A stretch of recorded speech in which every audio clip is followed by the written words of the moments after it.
आगे परमात्मा बताते हैं कि विचार करे, ये सब विधि आप जो आत्मा के पीछे से करते हो, ये सब न तो गीता में है न तो वेदों में है। तो आपने एक बार भी ये नहीं विचार किया कि ये सब विधि आई तो आई कहाँ से, और हम क्यों कर रहे हैं भाई।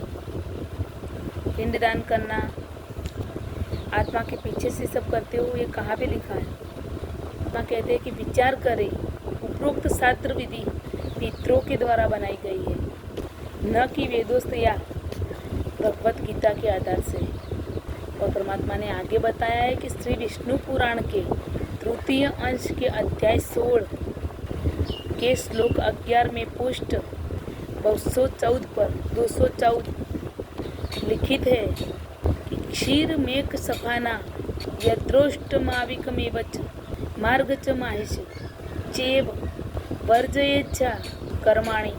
और इस श्लोक का हिंदी में अर्थ है कि एक खुर वालों का, जैसे ऊँटनी का, भेड़ या मुर्गी का तथा भैंस का दूध, ये सब प्राणियों का दूध श्राद्ध कर्म में प्रयोग ना करें, श्राद्ध के काम में न ले।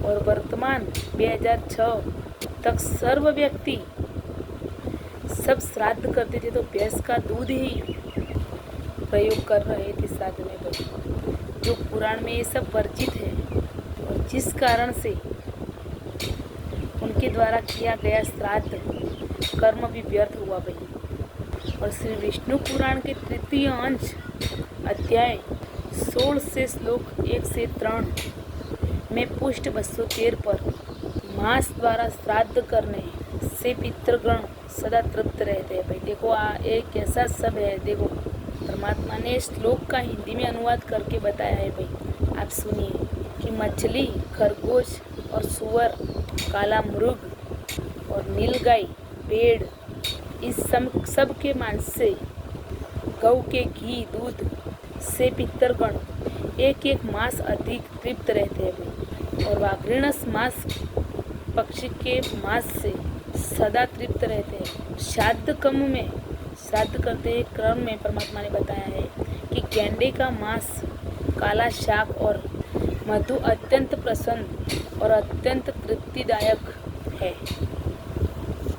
श्री विष्णु पुराण अध्याय 2 चतुर्थ अंश पुष्ट 233 पर भी मांस श्राद्ध क्रम में प्रयोग का प्रमाण है भाई। इसलिए परमात्मा बताते हैं कि पुराण के ज्ञान आदेशानुसार श्राद्ध करने से पुण्य के स्थान पर पाप ही प्राप्त होगा। और परमात्मा ने आगे बताया है कि क्या यह उपरोक्त मांस द्वारा श्राद्ध करने का आदेश अर्थात प्रावधान न्याय संगत है या नहीं।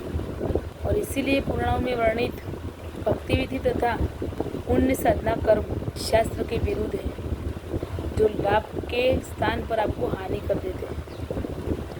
इसीलिए परमात्मा कहते हैं कि सोच समझ के भक्ति कीजिएगा। सच साहिब जी, जय हो बंदी छोड़ की।